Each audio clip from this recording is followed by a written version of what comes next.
శ్రీ గురుచరణం శ్రీమన్నారాయణీయం దశక 30 వామన అవతారः వృత్తం వసంతతిలక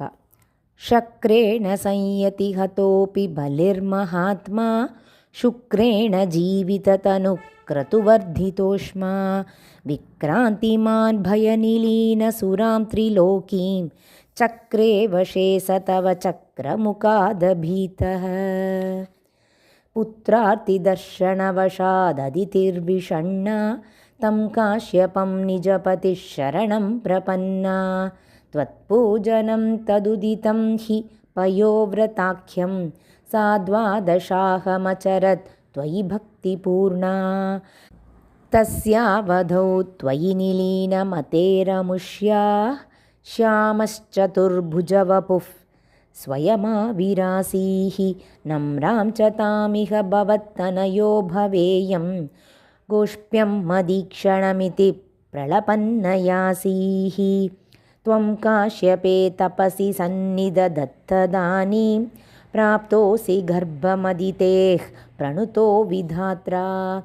ప్రాసూత చ ప్రకటవైష్ణవ దివ్యరూపం సా ద్వాదశీ శ్రవణపుణ్యదినే భవంతం సర్వత్ర గోవిందనామ సంకీర్తనం గోవింద గోవింద పుణ్యాశ్రమం తమభివర్షతి పుష్పవర్షైః హర్షాకులే సురగణ కృతతూర్యఘోషే బద్ధ్వాంజలిం జయ జయేతి నుతః పితృభ్యాం త్వం తక్షణే పటుతమం వటురూపమాధాః తావత్ ప్రజాపతిముఖైరుపనీయమౌంజీ దండాజినాక్షవలయాదిభిరచ్యమానः దేదీప్యమానవపురీశకృతాగ్నికార్యः త్వం ప్రాస్థితా బలిగృహం ప్రకృతాశ్వమేధం గాత్రేణ భావిమహిమోచితగౌరవం ప్రాక్ వ్యావృణ్వతేవ ధరణీం చలయన్నయాసీః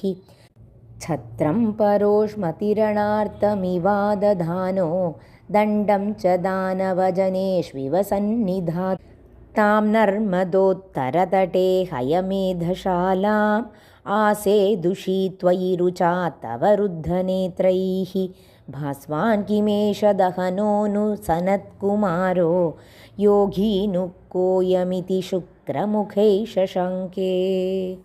ఆనీతమాశు మృగభిర్మహసాభిభూతైః త్వాం రమ్యరూపమసురః పులకావృతాంగః భక్త్యా సమేత్య సుకృతో పరిపూజ్య పాదౌ తత్తోయమన్వధృతమూర్ధని తీర్థతీర్థం ప్రహ్లాదవంశజతయా క్రతుభిర్ద్విజేషు విశ్వాసతోను తదిదం దితిజోऽపి లేభే యత్తే పదాంబుగిరిశస్య శిరోభిలాల్యం సత్వం విభో గురుపురాలయ పాలయేతాః